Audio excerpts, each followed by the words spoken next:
दादा, नुकतेच आपला महिलांसाठी नवरात्री हो. महोत्सवमध्ये दांडिया महोत्सव चालू केला होता आणि त्याच्यात काही रेकॉर्ड ब्रेक झाले ते असं हो. आम्हाला प्रभागामधून समजलं होतं की दादांनी आयोजित केलेल्या जो उत्सव आयोजित केला होता त्यात महिलांचा प्रचंड मोठा सहभाग झाला आणि तो वर्ल्ड रेकॉर्ड झाला होता.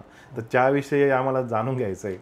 खरं ही जी काही संकल्पना होती, संस्कृती आणि सुरक्षा, ह्या म्हणजे आमच्या लहान भगिनी ज्या आहेत प्रियंका माने यांनी नंदुरबारला घुमर महोत्सव केला होता 2022-23ला. मी ताईला सांगितलं होतं की आपण धुळ्यात करू, पण काही योग आला नव्हता. मग त्या संकल्पनेवर त्याच्या पहिल्या नवरात्राला आम्ही निबंध स्पर्धा घेतली होती. त्यामध्ये शहरातल्या काय समस्या आहेत त्या समस्यांवर निबंध स्पर्धा घेतली होती. त्यामध्ये रस्ते, लाईट, पाणी, विविध समस्यांवर आम्ही पर्यावरण आणि महिला सुरक्षा या मुद्द्यावर त्यात महिलांनी विशेषतः महिला सुरक्षा हा मुद्दा आणला होता.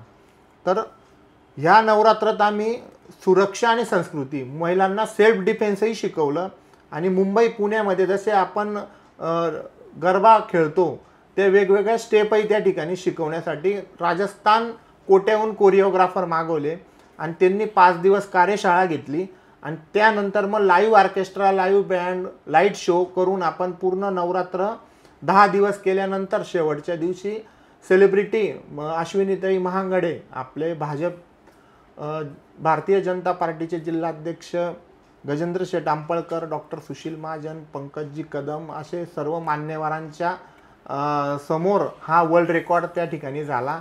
आणि हा OMGने आम्हाला जो वर्ल्ड रेकॉर्ड दिला याचं सर्व श्रेय धुळेकर महिला जे की त्यांनी एकाच वेळी संस्कृती आणि सुरक्षा 5,000 महिलांनी या ठिकाणी गरबा नृत्य करून दाखवलं, म्हणून हा